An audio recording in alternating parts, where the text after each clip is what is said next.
Vapor pressure, the pressure which is exerted by the vapor of a liquid in at equilibrium is called vapor pressure of that liquid.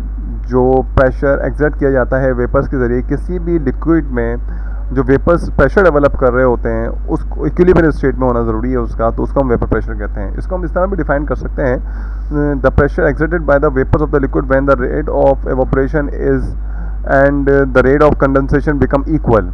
यानी कि जो pressure develop किया जाए vapours के ज़रिए liquid में और जिसमें एवोपरेशन का रेट और कंडेंसेशन का रेट जो है वो इक्वल हो जाए, तो वो उसको एक्चुअली जो है वो वेपर प्रेशर कहलाता है.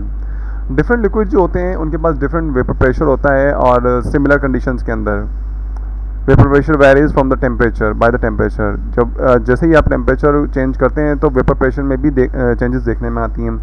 एलिवेटेड टेम्परेचर वेपर प्रेशर जो है वो भी बढ़ना शुरू हो जाता है, क्योंकि pressure directly proportion to temperature है. तो जब हम टेम्परेचर बढ़ाएंगे तो वेपर प्रेशर भी जो है वो उसकी वजह से इंक्रीज हो जाता है. Next one is the boiling point, and the boiling point can be defined as a temperature at which the vapor pressure of the liquid become equal to the atmospheric pressure. जब liquid का जो vapour pressure है वो equal, या कह सकते हैं जो टेम्परेचर जिस पे के vapour pressure of the liquid जो है वो इक्वल हो जाए एटमॉस्फेरिक प्रेशर के, यानी कि इंटरनल एटमॉस्फेरिक प्रेशर जो है वो इक्वल हो जाए, तो उसको हम बॉइलिंग पॉइंट कहते हैं. और इस पॉइंट पे जो है वो लिक्विड स्टार्ट कर देता है बॉयल करना. बॉइलिंग पॉइंट जो होती है of liquid varies with the atmospheric pressure. Atmospheric pressure की वजह से, एटमॉस्फेरिक प्रेशर की वजह से जो लिक्विड का बॉइलिंग पॉइंट है वो वेरी करता है. हर एक जगह पर सेम एटमॉस्फेरिक प्रेशर नहीं होता, जिसकी वजह से उसका बॉइलिंग पॉइंट भी सेम नहीं हो सकता. If the atmospheric pressure is less than 760 torr, then the boiling point of the liquid will be decreases from its standard boiling point. अगर एटमॉस्फेरिक प्रेशर हमारे पास 760 torr से कम हो जाता है तो जो बॉइलिंग पॉइंट होगा लिक्विड का वो भी कम होना शुरू हो जाएगा, स्टैंडर्ड बॉइलिंग पॉइंट से कम होगा. Boiling point of liquid decreases with decrease in pressure and vice versa.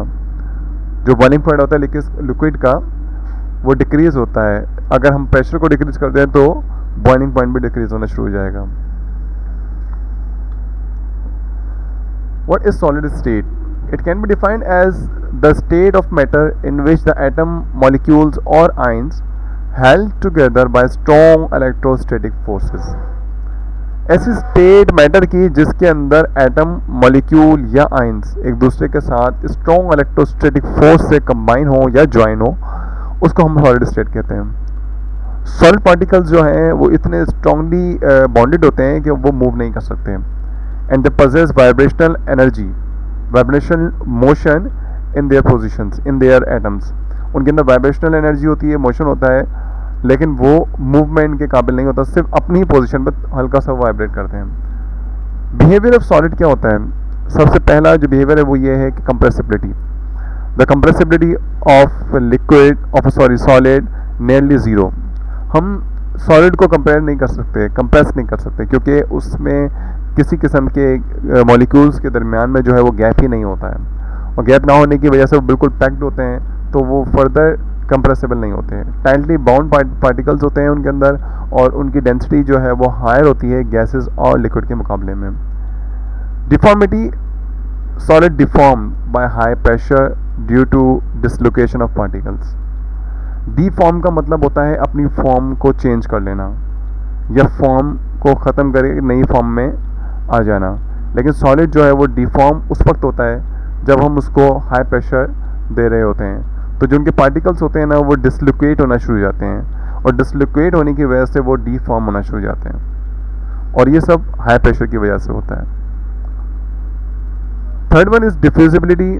As you know, the diffusion is a process in which the molecules move from the higher concentration towards the lower concentration.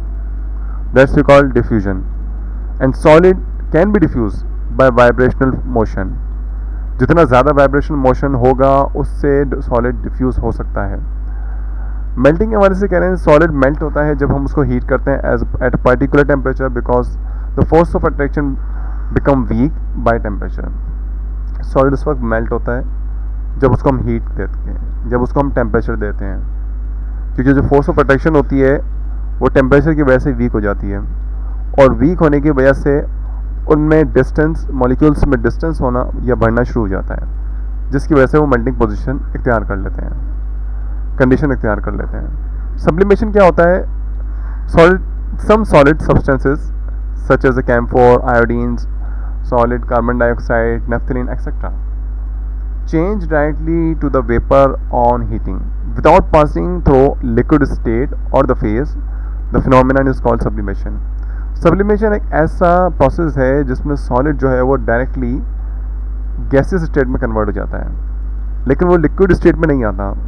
हालांकि procedure तो ये होता है, पहले solid से liquid में, then gases में चीज़ें कन्वर्ट होती हैं, सब्सटेंस कन्वर्ट होता है, लेकिन सब्लिमेशन में सॉलिड से डायरेक्टली जो है वो अपना गैसेस स्टेट में कन्वर्ट हो जाता है। और इसमें हमारे पास जो एग्जांपल्स हैं वो कैम्फोर, आयोडीन और कार्बन डाइऑक्साइड सॉलिड और नैफ्थलीन शामिल हैं। Now the next one is the classification of solid. Solid can be divided into two distinct classes such as the crystalline and amorphous.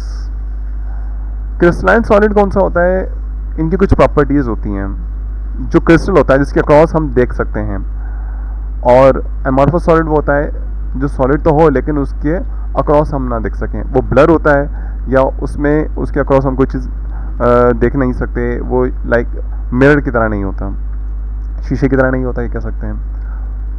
Crystalline solid जो है उसकी कुछ characteristics हैं, जैसे कि उसका स्पेसिफिक कैरेक्टरिस्टिकल ज्योमेट्रिकल शेप होता है, वो ज्योमेट्रिकल शेप की वजह से पहचाना जाता है crystalline solid.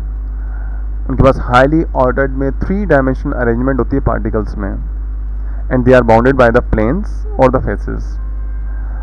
The planes of the crystal intersect at a particular angle, और जो उनके प्लेन्स होते हैं वो एक दूसरे को इंटरसेक्ट करते हैं, पर्टिकुलर अरेंजमेंट और एंगल से एक दूसरे को अरेंज किए हुए होते हैं। उनका शार्प मेल्टिंग और बॉइलिंग पॉइंट होता है। इसकी वजह ये है क्योंकि वो हार्ड होते हैं स्ट्रक्चर के अंदर, और इसी वजह से उनका बॉइलिंग और मेल्टिंग पॉइंट भी हार्ड होता है।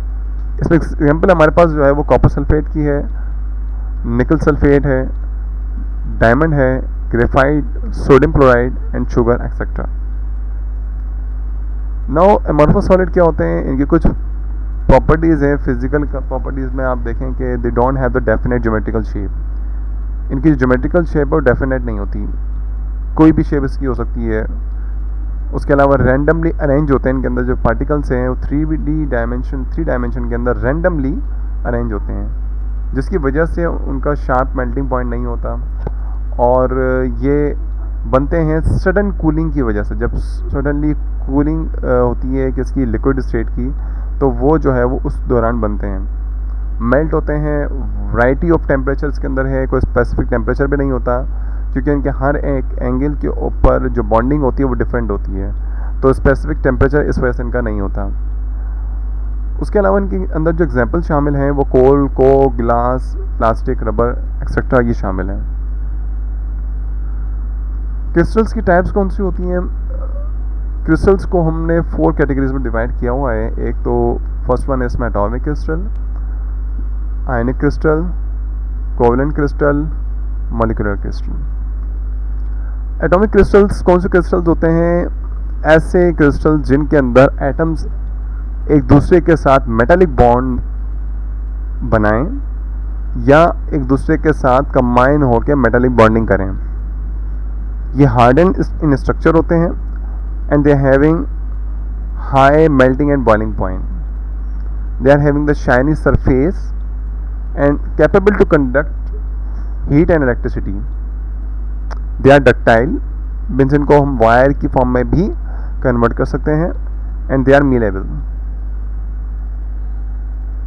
आयनिक क्रिस्टल्स कौन से होते हैं? ये ऐसे क्रिस्टल्स जो कि कंटेन करते हैं आयनिक बॉन्ड अपने स्ट्रक्चर के अंदर। They contain opposite charge ions which are held together or joined together by a strong electrostatic force. They are a hard substance and they have high melting and boiling point. They possess ionic bond and conduct electricity. But electricity ये conduct जब करते हैं जब molten state में होते हैं, liquid phase में होते हैं, क्योंकि सॉलिड फेस में ये कभी भी इलेक्ट्रिसिटी कंडक्ट नहीं कर सकते, क्योंकि इतना स्ट्रेंथफुल होते हैं कि इनके अंदर बिल्कुल भी गैप नहीं होता। तो मोल्टेन स्टेट में ये कंडक्टेबल होते हैं in the form of solution. They are brittle चमकदार होते हैं, डक्टाइल होते हैं, वायर की फॉर्म में इसको हम कन्वर्ट कर सकते हैं, वायर बनते हैं इससे, and they can not be drawn to the sheets, और इनको हम शीट्स की फॉर्म में कन्वर्ट नहीं कर सकते, इनके हम शीट नहीं बना सकते। कोवेलेंट क्रिस्टल्स कौन से होते हैं? These crystals are held together by covalent bond. वो क्रिस्टल्स जो कि कोवेलेंट बॉन्ड बनाते हैं, जिनमें कोवेलेंट बॉन्ड मौजूद होते हैं, और दे आर स्टेबल। एग्जाम्पल हमारे पास में डायमंड और ग्रेफाइट। अगर हम मॉलिक्यूलर क्रिस्टल्स की बात करें तो these crystals molecules are joined together by weak van der Waals forces. इन क्रिस्टल्स में मॉलिक्यूल्स आपस में एक दूसरे के साथ कंबाइन हुए होते हैं, लेकिन weak van der Waals forces होती हैं। They have low melting and boiling point and generally they are volatile. Volatile वो होते हैं जो सडनली एवोपरेट हो सकें और जिनकी स्मेल हो, और जो जल्दी से एटमॉस्फेयर में अपने मॉलिक्यूल्स को ट्रांसफ़र कर सकें गैसेस स्टेट में, उसको हम वॉलेटाइल बोलते हैं। जैसे कि परफ्यूम वॉलेटाइल होता है, camphor volatile, like this. Isomorphism. Isomorphism क्या होता है? When two substances have same crystal structure is said to be isomorphous and the phenomena is called isomorphism. जब दो सब्सटेंस जिनके पास सेम क्रिस्टल स्ट्रक्चर हो, जब दो सब्सटेंस के पास सेम क्रिस्टल स्ट्रक्चर हो, उसको हम आइसोमॉर्फिस कहते हैं।